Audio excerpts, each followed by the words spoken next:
peux pas m'empêcher de penser, quand je me souviens de ces conférences, d'un moment très fort qu'on a pu connaître. Il se trouve que peu avant le début des conférences, il y a eu un fait très regrettable sur dans le quartier, à savoir un cocktail Molotov qui avait été envoyé par un jeune habitant dans un appartement. Et donc ça avait créé évidemment une situation d'émoi terrible, aussi bien du côté des habitants et des associations.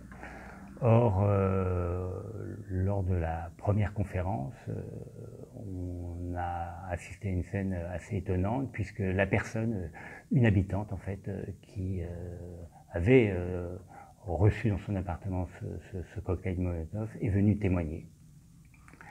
Et elle a expliqué qu'effectivement ce jour-là, il y avait du bruit en bas, c'était au mois de juin. Les fenêtres sont ouvertes, elle avait beaucoup de difficultés pour dormir, elle est très fatiguée, et elle a été à sa fenêtre et elle a interpellé les jeunes qui étaient en bas. Alors, il faut savoir que c'était un moment aussi, il y avait beaucoup de tensions sur place, notamment avec les forces de l'ordre. Bon. Et elle a interpellé les jeunes, et là, le ton est monté.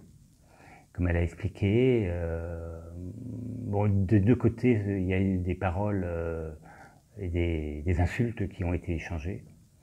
Et à la suite de quoi, il y a eu ce cocktail qui a été envoyé par un jeune dans son appartement, sans faire de victime, heureusement.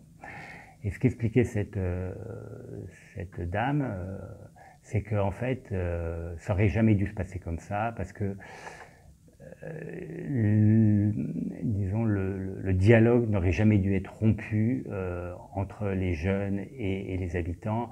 Et elle, s'il y avait eu une continuité de dialogue, elle ne se serait pas adressée aux jeunes comme elle s'était adressée, et il n'y aurait pas eu cet échange d'insultes. Donc, il ne s'agissait pas, bien sûr, d'excuser cet acte qui n'était pas excusable, mais en tout cas, il s'agissait effectivement d'expliquer comment, finalement, par ce manque de dialogue, eh bien, les choses pouvaient aussi mal tourner.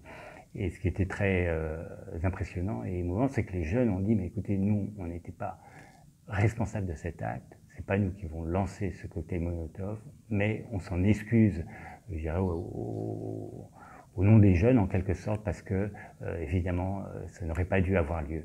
Et de part et d'autre, il y avait vraiment ce dialogue qui a été à ce moment-là renoué, et c'est vraiment dans ce sens-là qu'on souhaitait avancer.